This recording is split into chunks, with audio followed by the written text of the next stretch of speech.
tu tuan-tuan, tak tahulah saya hilang semangat dan rasa sedih sangat-sangat ya waktu ini. Bukan adik saya yang nombor 3 tu sedang tenat. Dia kena barah otak.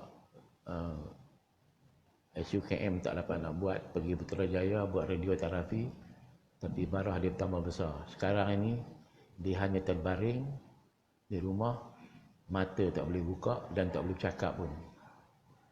Ya, pada adatnya kalau dah macam itu tunggu masa je lah ya.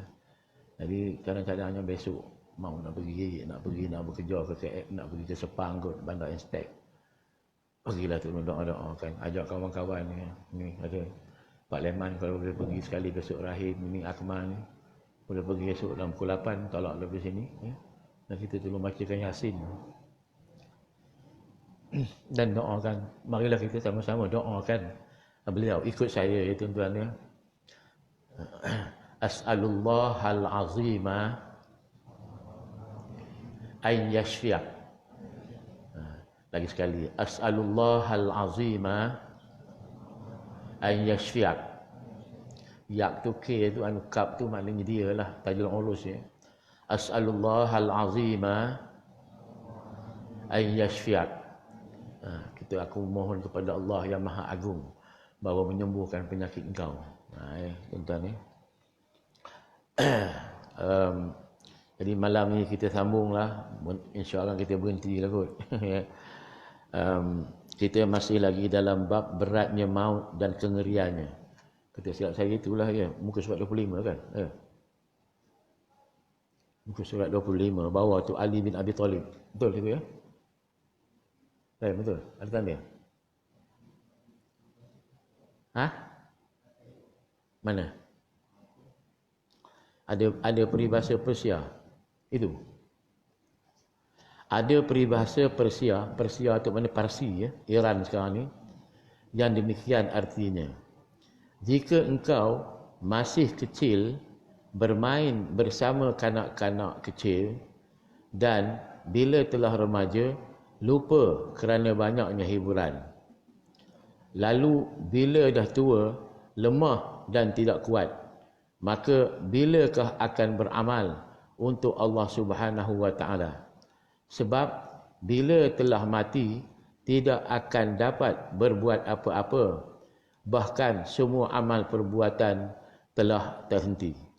Kerana itu harus engkau gunakan benar-benar masa hidup untuk segala sesuatu yang akan membawa keselamatan dunia dan akhirat, dan bersiap-siap menghadapi maut dan bila-bila masa akan datang kepadamu ya. Masa budak main, bila dah remaja berhibur, bila dah tua udah lemah tak kuat ni tak. Jadi itulah tuan-tuan, mohonlah kita pergi ke masjid, tunggulah dulu ya tak. Mohonlah kita pergi, tunggulah dulu dapat kerja. Udah dapat kerja pula, tunggulah dulu confirm ni tak. Udah lepas confirm tu pula pencen, mohonlah pergi masjid, tak juga pergi. Dalam pada itu mati ya. Tunggu, tangguh dan tangguh, lama-lama masa tu habis begitu saja. Habis begitu saja. Jadi bila habis begitu, rugi. Benda ni yang kita dapat gunakan masa sekarang sahaja. Masa lepas tak dapat kita dapat balik. Masa yang akan datang belum tentu lagi. Ada atau tidak adanya ya. Dan Ali bin Abi Talib radhiyallahu anhu berkata, Nabi sallallahu alaihi wasallam melihat malakul maut, Israel ya. Nabi Muhammad ni, Ali Abi Talib ni, dia menceritakan Nabi Muhammad telah melihat Israel, malakul maut, di dekat kepala seorang sahabat Ansar. Sahabat Ansar ni sahabat yang asal daripada Madinah, dekat kepala. Agak mungkin sahabat ni dia tak cerita sedang sakit, jadi malakul maut ni duduk di kepala. Biasanya malakul maut ni nak ambil nyawa memang duduk di kepala. Dia tarik nyawa tu daripada kaki pelan-pelan tiba dekat rarah khulqum ni, dia berhentikan di situ supaya kita nampak di mana tempat kita. Jadi malakul maut ni duduk di kepala seorang sahabat Ansar. Ya. Jadi Nabi Muhammad nampak ya. Maka Nabi SAW bersabda kepadanya. Nabi Muhammad ni bercakap kepada malakal maut ini. Ya. Apa kata Nabi Muhammad? Kesihanilah sahabat aku ini, kerana ia seorang mukmin. Kesihanilah dia, ya, kerana dia seorang mukmin. Maknanya nak ngambil nyawa pun maknanya biar berlembut, berbaik je tak. Elok-elok, tidak menyakitkan dia. Dia seorang mukmin. Jawab di malakul maut pula, terimalah khabar baik hai Muhammad. Ni yang seronok kita dengar ni ya. Muhammad, ini khabar baik ini, kata dia, bahawa saya terhadap tiap-tiap mukmin, orang yang beriman itu sangat belas kasih. Malakul maut ni kepada kita orang yang beriman ni, dia amat kasih pada kita. Demi Allah ya Muhammad, saya mencabut roh seorang anak Adam. Koja aku ni ya Muhammad mencabut roh seorang anak Adam. Maka bila aku cabut roh dia tu, ada orang menjerit daripada keluarganya. Bila dah mati, dia menangis teresok-esok 40 berbiji sabak, ya. Itu ya. Maka saya katakan, dia kata, mengapa kamu menjerit? Mengapa kamu menangis? Ya, berguling-guling ni lah. Demi Allah, kami tidak membuat inaya kepadanya dan tidak mendahului ajalnya. Kalau ajalnya besok, kami tak dulu ambil hari ni tak. Dah tiba ajal tu, memang kami ambil lah. Kata dia malakal maut dari dia. Dia tak suka pada orang yang, keluarga yang teriak tangis beria sangat. Maka kami tidak ada salah dalam mencabut rohnya. Kami tidak salah. Orang ni sepatut cabut roh, tercabut yang ini. Tidak. Bila yang itulah betul tepat pada orang yang diarahkan oleh Allah.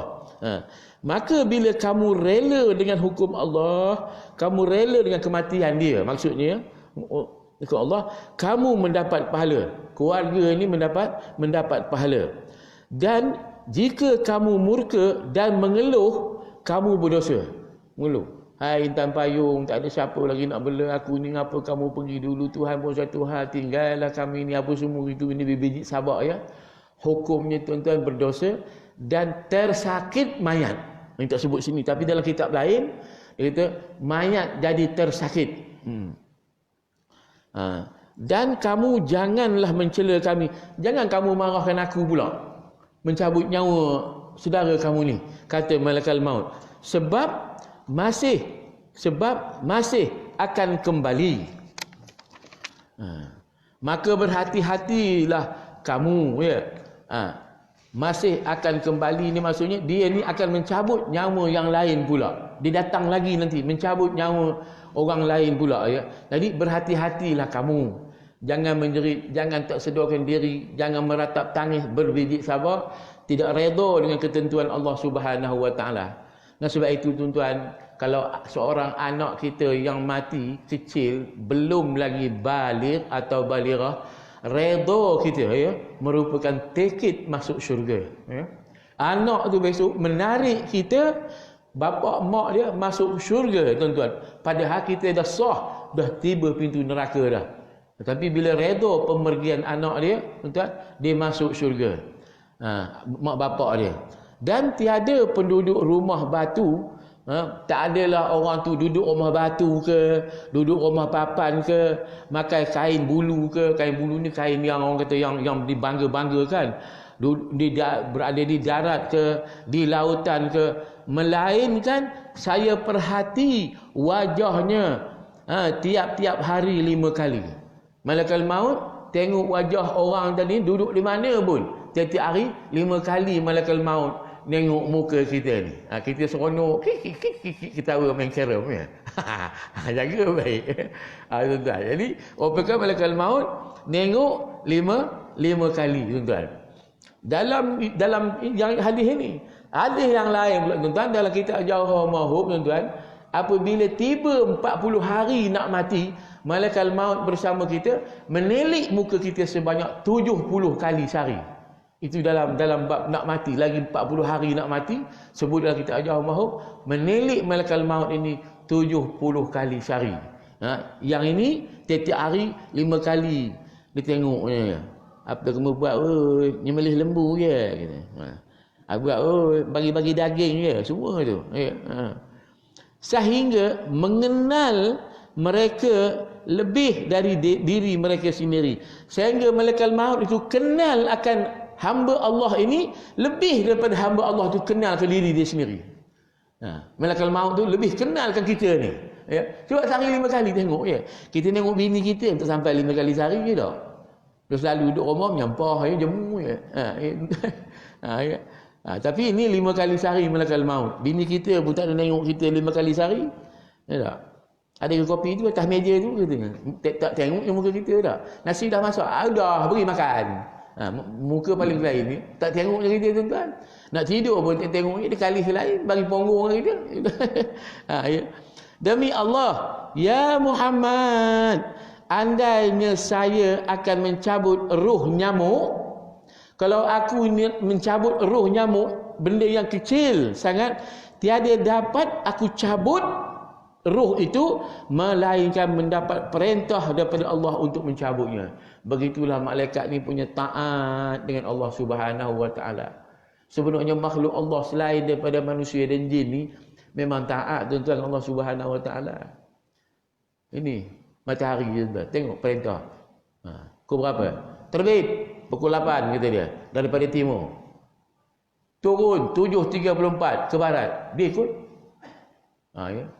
Tak ada pula kalau ada Manchester United lawan Arsenal ke England ada tengah hari di batangnya tegur situ kan. Dia nak tengok orang main bola. Kata Tuhan pergi tengok bola dulu tuan. Tak? Tuan. Jadi tidak, dia taat. Bulan begitu juga. 1 bulan kamu timbul kecil calit dia katanya. 15 bulan kamu penuh elok tuan-tuan ya. Laut ini pasang laut. Surut tuan-tuan ya. Yang degil ni manusia dan jin. Ya. Lain tu semua ikut perintah. Apa lagi lah malaikat maut dan malaikat-malaikat yang ada tu yang wajib kita ketahui yang 10 tu tuan-tuan ya. Tuan-tuan ingat ke malaikat yang 10 yang wajib kita ketahui tu? Saya pun tak ingat kot. Jibril, Mikail, Israfil, Israel, Munkar, Naqib, Atid. Lagi apa satu? Ridwan Malik. Seorang lagi tinggal. Okey, Atid sudah ya. Jibril, itu dah yang mula-mula tadi. Ridwan Malik, itu yang wajib kita ketahui dengan kita kata kepala malaikat dengan masing-masing tugas dia. Tak pernah engkar akan Allah Subhanahu wa taala. Punya hebatnya kerajaan Allah. Menteri Kabinet pun ada kadang-kadang dia engkar dengan arahan Perdana Menteri ya. Menteri Kabinet tuan-tuan. Anu jabatan kita pun pekerja jabatan pun ada engkar dengan ketua jabatan dia. Lawannya tak. Suruh tukar, kamu tukar dari unit ini ke unit ini kata dia. Ni surat, ambil surat itu dicari daripada pengarah cari. Ni berlaku tuan-tuan di hospital kita ni. Sampai pengarah tu mengadu dengan saya, dia kata tak tahu dia jual katanya. Bukan suruh tukar hospital tempat lain, suruh tukar unit pun. Begitu lawan. Dia pengarah tu baik. Ingat lagi Dr. Zahri Atan. Memang baik orang ni tuan-tuan. Saya masa kerja di Manjung, dia pengarah di Manjung, dia panggil saya ni Tuan Kadri. Jadi dia nak ambil nyawa nyamuk tuan-tuan. Macam mana malaikat yang besar ni ya, nak ambil nyawa nyamuk kecil aja. Itu dengan perintah Allah Subhanahu wa taala. Padahalnya tenis sajalah ya tak.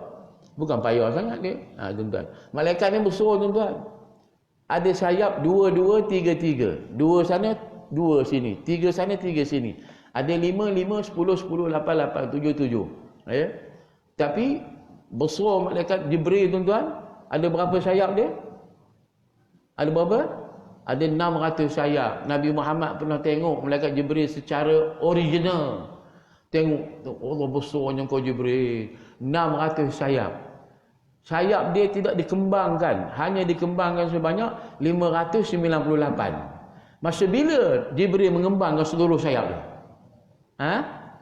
Malam qada dan qadar. Bulan puasa. Masa itulah tuan-tuan. Ya. Dengan sebab itu tuan-tuan, waktu siang pagi itu, salat qadar tu, kita akan lihat langit ini berlebu. Dia kalau ada cahaya matahari pun dia tak ada memancung mencobok tak. dia berlebu. Itu kerana dilindungi oleh sayap malaikat yang berterbangan daripada bumi ke langit, tuan-tuan, yang turun ke bumi malam tu, ya. Kata dia Jibril, aku tak besar ya Muhammad, kata dia. Ada yang lebih besar lagi, kata dia. Apa? Malaikat yang menanggung arash. Arash ni lebih besar daripada bumi, tuan-tuan. Saya ingat Tan Sri Jalil Hasan dulu saya mengaji dengan dia kat Dewan Amalik Faisal Seksyen 17. Dia kata apa? Ibaratnya kalau nak diibaratkan bumi dengan arash ni, kita campur cincin atas padang bola. Padang bola tu arash, cincin itulah bumi. Begitulah ibaratnya. Masa itu dia masih jadi pengurusi jawatan kuasa Patua ulama Malaysia, ya, Tan Sri Jalil Hasan, saya teringat lagi. Tuan-tuan yang dirahmati oleh Allah, malaikat arah lagi besar. Ada yang kepoknya berapa? 800. Ada yang 1000. Ada yang 1200 yang menanggung arah tu. Besar arah tu, ya tuan-tuan. Dan sebab itu bila manusia melakukan dosa tertentu, arah tu bergoncang. Malaikat berpegang pada tiang arah. Ada tiang, tuan-tuan, takut jatuh, ya tuan-tuan, ya. Jadi tuan-tuan, begitulah malaikat ini. Dia kata terus risau, kata dia. Kami tak ada nak main-nanya hamba-Mu yang mukmin. Kami akan cabut nyawa dia. Kalau orang beriman, tuan-tuan, tambah pula mengucap kalimah La ilaha illallah sebelum mati. Tersebut dalam kitab Siras Salikin yang kita ngaji waktu subuh tu kan. Siras Salikin itu. Bila seseorang tu nak mati, tuan-tuan, tertongkat lidahnya ke langit nak nyebut kalimah La ilaha illallah Muhammad Rasulullah, tak lepas. Sebab dia dah nak mati penuh nazar. Sebut la ilaha, tak lepas, tuan-tuan. Orang yang macam itu, tuan, diampunkan oleh Allah Taala dosanya dan dikira dia mati dalam keadaan beriman. Tak dapat dia nak sebut tapi tak boleh, tuan-tuan, kerana keuzuran yang terdapat pada fizikal badan dia, tuan-tuan. Ya. Begitulah, sebab itu masa itulah Allah Taala ni sebenarnya kasih sayang dia mendahului kemurkaan dia. Allah ini kasih sayang dia mendahului kemurkaan dia. Dengan sebab itu kita dengan Allah Ta'ala ni, kalau kita takut, kita makin rapat. Bukannya makin takut, makin jauh. Kita makin rapat dan makin raja, mungkin berharap kepada kasih sayang dia, keampunan dia dan seumpamanya, tuan-tuan dirahmati oleh Allah. Tak ada yang nanya, tak? Malaikat akan cabut. Dengan sebab itu saya teringat dulu saya dah sebut dah, tuan-tuan, ya. Rasulullah satu malam, tuan-tuan, dia satu malam ke siang, saya dah lupa, dia semayang 2 rakaat. Lepas semayang salam, bangkit semayang lagi. Dalam semayang lepas Fatihah dia baca apa, tuan-tuan? Wa in tu'azzibhum fa innahum ibaduk wa in taghfir lahum innaka azizun hakim. Kalau kau nak azab, ya Allah, umat aku ni kau azablah sebab dia hamba kamu. Rasulullah itu, ya, mafhum mukhalafah. Bukan dia suruh azab, tidak. Macam dia merajuk sikit Nabi Muhammad ni. Ya Allah, kalau kamu nak azab juga hamba-hambamu ni, azablah sebab dia hamba kamu. Wa in taghfir lahum, tetapi jika sekiranya engkau ampunkan mereka itu, engkau adalah maha gagah perkasa dan maha bijaksana. Dalam rukuk sujud pun dia baca juga. Lepas habis daripada solat semayang assalamualaikum, dia baca itu lagi. Naik lagi, dia baca surah itu lagi. Berulang-ulang dan dia menangis. Dia menangis, tuan-tuan. Lepas semayang, dalam semayang dia menangis. Dia baca ayat ni, dia menangis teresak-esak. Sehingga bila menangis, turun Jibril alaihissalam. Kata dia, Allah, ya Allah, pergi tengok kekasih aku, kenapa dia menangis. Lalu Jibril pun turun. Wahai Muhammad, kekasih Allah, mengapa kamu menangis? Dia kata, ummati. Aku takut umat aku diazab. Lalu Jibril bertemu Allah. Ya Allah, dia takut, dia sayang umat, takut diazab. Lalu Allah Ta'ala kata, hai Jibril, pergi bagi tahu dengan kekasih aku bahawa umat Nabi Muhammad tidak akan diazab. Ini yang kita nanti, ini yang kita tunggu dan ini yang kita harap, tuan-tuan. Syekh Yusuf Qardawi ketika mentafsirkan ayat ini, dia kata syaratnya orang itu tidak melakukan perkara-perkara syirik dengan i'tiqad, dengan perbuatan atau dengan perkataan. Dan bila dia berdosa, dia cepat-cepat minta ampun. Siapa yang tak berdosa, tuan-tuan? Semua berdosa. Dia cepat-cepat minta ampun, tuan-tuan. Orang yang macam ini, umat Nabi Muhammad, kalau ada dosa dia akan diampun oleh Allah Subhanahu Wa Taala dan tidak akan masuk neraka, dia akan masuk syurga. Ini yang kita harap sungguh-sungguh, tuan-tuan, dengan Allah Subhanahu Wa Taala. Saya dah ulang, saya dah sebut dulu, ini nak ulang lagi, tuan-tuan. Murah dan baiknya Allah Subhanahu Wa Taala. Di hari akhirat, tuan-tuan, ada seorang tu diberikan apa ni? Ashabus shimal. Ini kertas tulisan rekod kejahatan, keburukan dia, kebaikan dia, tangan kiri. Bila ditengok, tuan-tuan, dibentang saujana mata memandang, tuan-tuan, 99 suratan, tuan-tuan, 99 suratan, dosa semata-mata, dosa. Tapi dia mati dalam keadaan beriman. Dosa dia. Lalu Allah Ta'ala kata, wahai Polan bin Polan, di mana kau silapnya malaikat aku, kariman katibin, aku takut silap, cuba kamu komplain. Itu dia, appeal, ulang bicara lagi, tuan-tuan. Tanya dengan hamba, dia kata, ya Allah, semuanya betul, ya Allah. Macam mana kalau mulut kata tak betul, yang tak betul? Wa tukallimuna aydihim wa tashhadu arjuluhum bima kanu yaksibun. Kalau mulut tu bohong, kaki tangan dia bercakap. Menjadi saksi atas apa yang mereka tipu. Semuanya betul, ya Allah. Timbang 99 suratan, tam dosa berat naik gitu. Tiba-tiba datang satu suratan oleh malaikat didatangkan, letak tempat pahala. Berat tempat pahala satu suratan, kalah jadi ringan 99 suratan, tuan-tuan. Terkejut hamba Allah yang macam tadi itu, terkejut.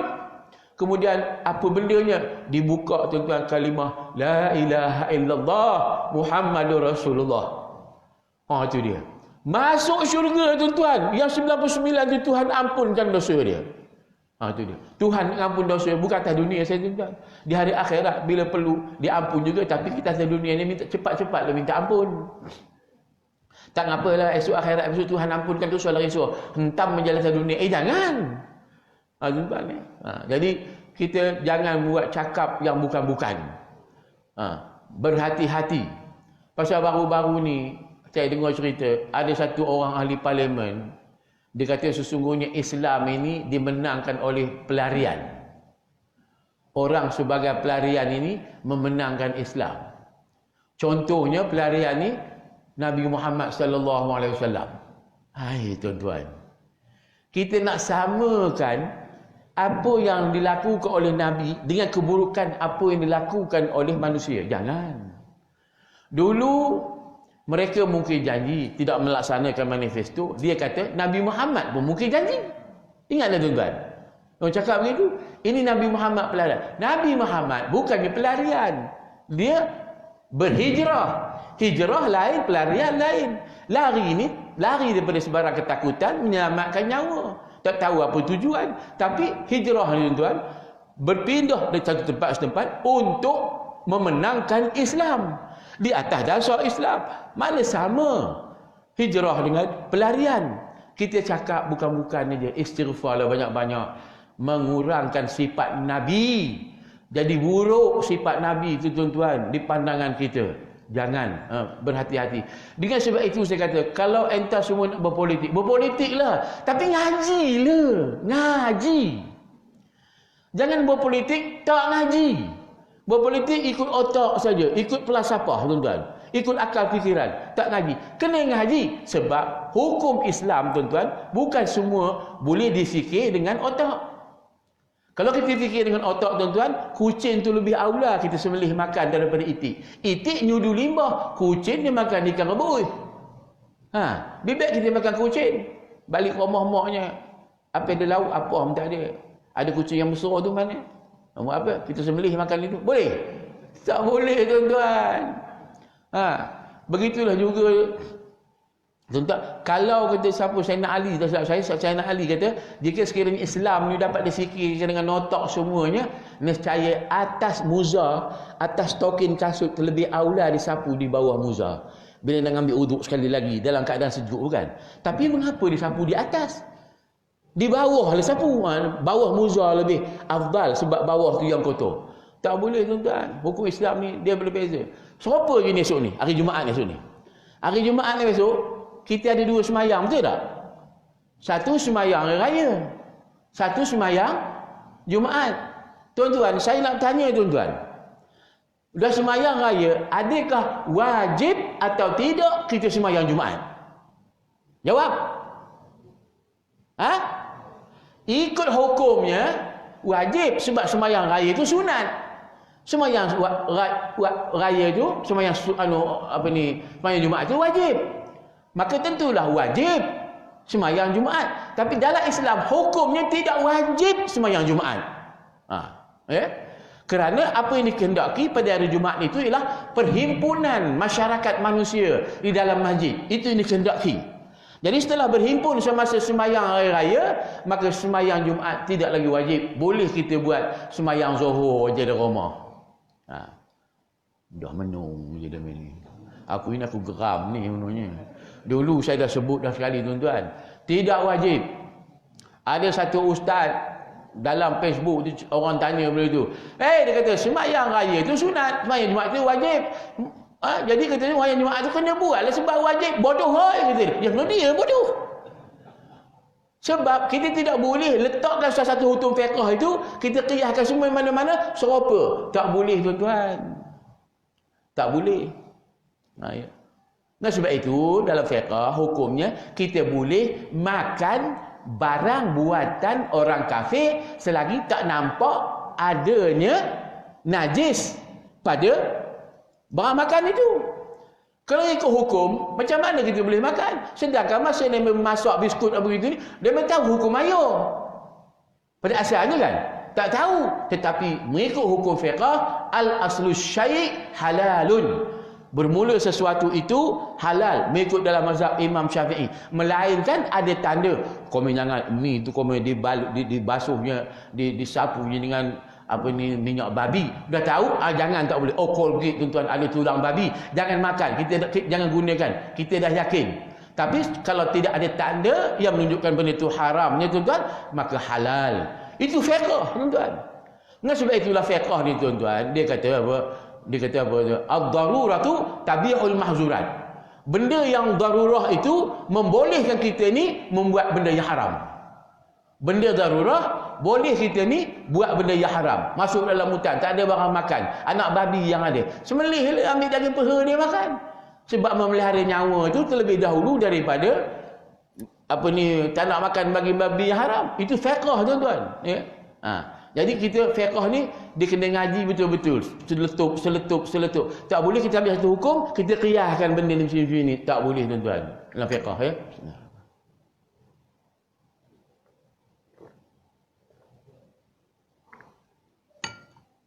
Baik.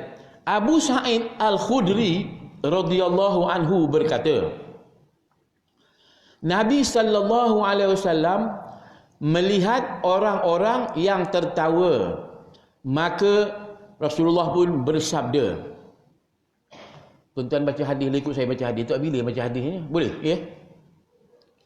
Ama innakum law aksartum min zikri hadimil lazzati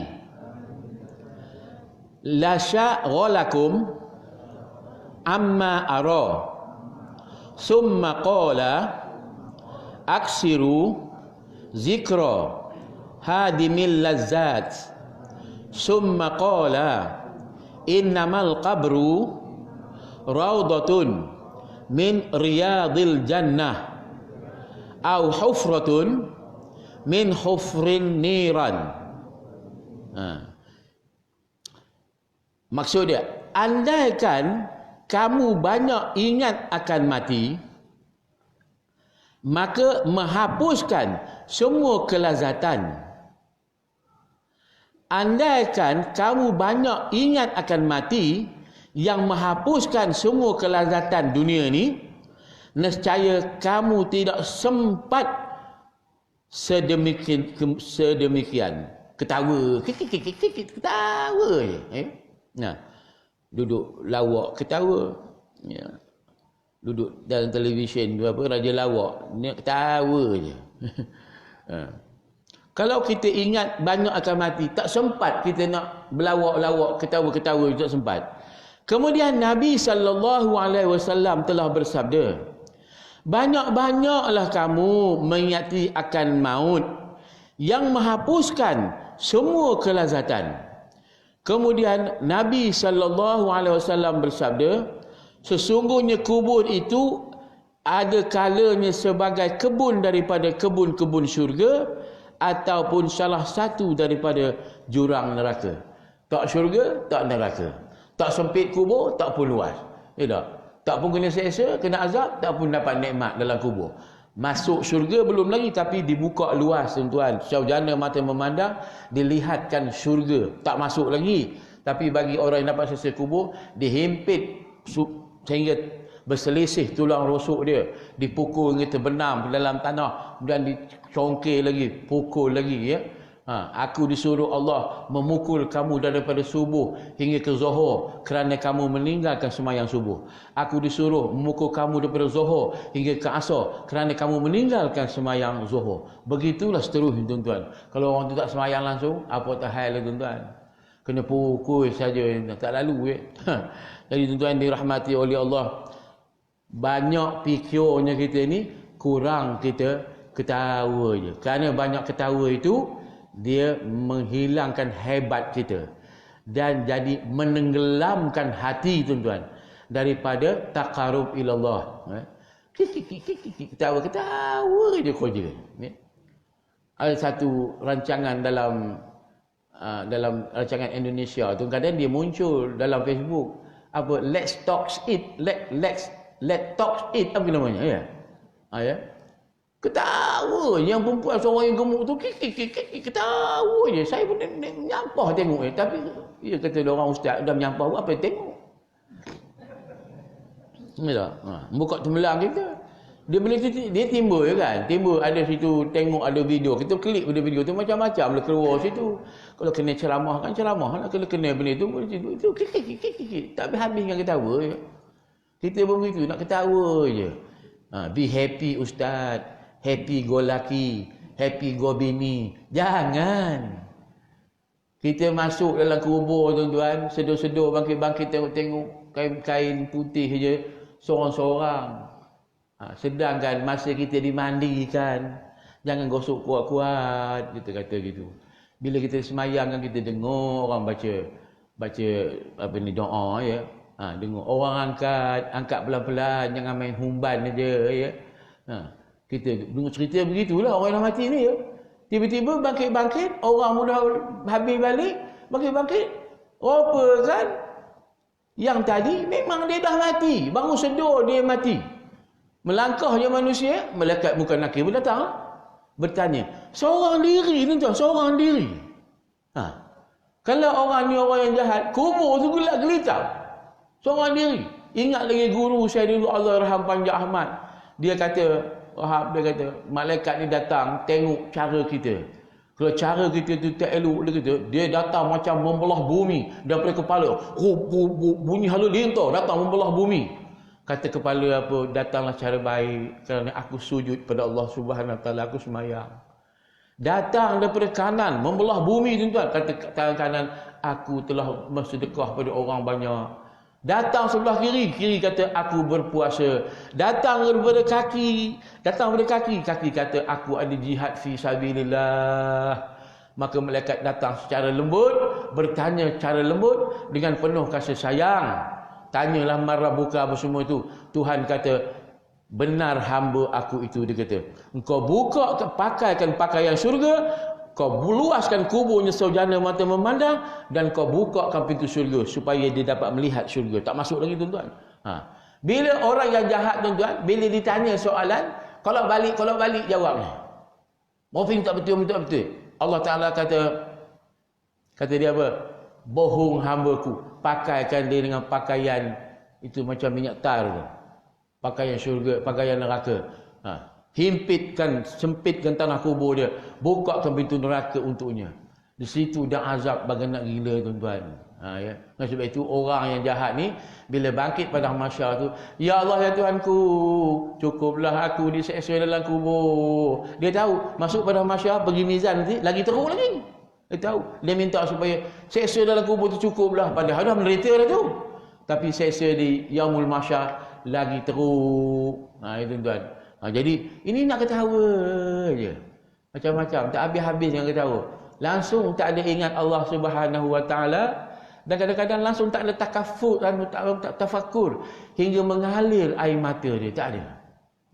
Tak ada. Sedangkan dalam Al-Quran sebut, innamal mu'minuna iza zukirallah, orang yang beriman tu bila disebutkan nama Allah, wajilat qulubuhum, gerun gementar hati dia.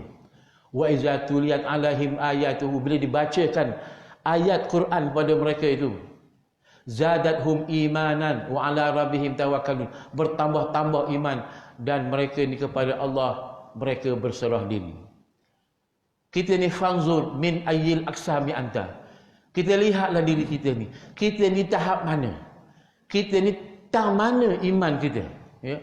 Itu sebab saya sebut dulu, iman ada bagi berapa tuan-tuan? Kalau kita nak nilai diri kita ni tahap mana, iman terbagi 5, nafsu terbagi berapa tuan? 7. Jangan lupa ni, saya dah sebut berapa kali dah dulu. Di situ kita tahu tahap mana kita ni sebelum iman kita ni. Iman apa tuan-tuan? Ada iman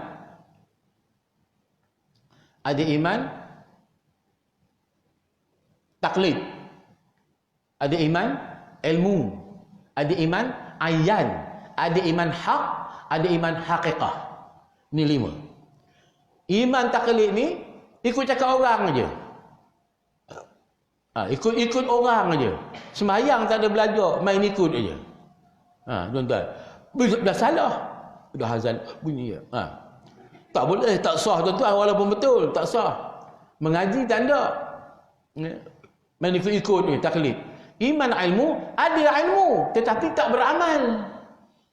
Ada ilmu tidak beramal, dia bertambah jauh daripada rahmat Allah. Ini sebut di Rasulullah dalam hadis. Itu namanya iman ilmu. Iman ayan, ini sekurang-kurang kita mesti ada. Ada ilmu, ada amal, terkadang-kadang dia terbuat dosa dan dia memohon ampun kepada Allah Subhanahu Wa Taala daripada dosa dia. Itu iman ayan tuan-tuan. InsyaAllah iman ayan ini insyaAllah dijamin masuk syurga. Iman hak pada para waliullah, maqam muqarrabun. Iman haqiqah itulah para nabi-nabi. Itu tuan-tuan. Jadi fanzur min ayyil aqsami anta. Tuan-tuan tengoklah tuan-tuan ni kat mana. Adakah kita tertinggal sembahyang, lewat sembahyang, tertinggal kuliah umpamanya gitu gini kan? Adakah kita kesal yang amat sangat dan bersegera kita bertaubat kepada Allah Subhanahu Wa Taala dan beramal dengan apa yang diajar oleh para guru yang dalam masjid ini? Fikirlah. Kita boleh fikir sendiri. Kalau tidak, kena tingkat. Ittaqullah, kata imam. Marilah sama-sama kita meningkatkan ketakwaan kita kepada Allah. Takwa pun tidak nak tingkat apa? Tuan-tuan, dia sebelum sudah bertakwa, baru kita tingkatkan. Tak? Dia takwa pun tidak. Apa nak tingkatkan? Tak? Yang ada takwa baru kita tambah takwa. Tuan-tuan dirahmati oleh Allah Subhanahu Wa Taala. Udah bunyi dah itu. Cukuplah sekadar itu yang dapat kita sampaikan malam ini. InsyaAllah kita sambung bulan depan. Umar radhiyallahu an berkata kepada Ka'ab, wallahu alam. Agak lupa saja bawa pen pun. Tutup. Ini.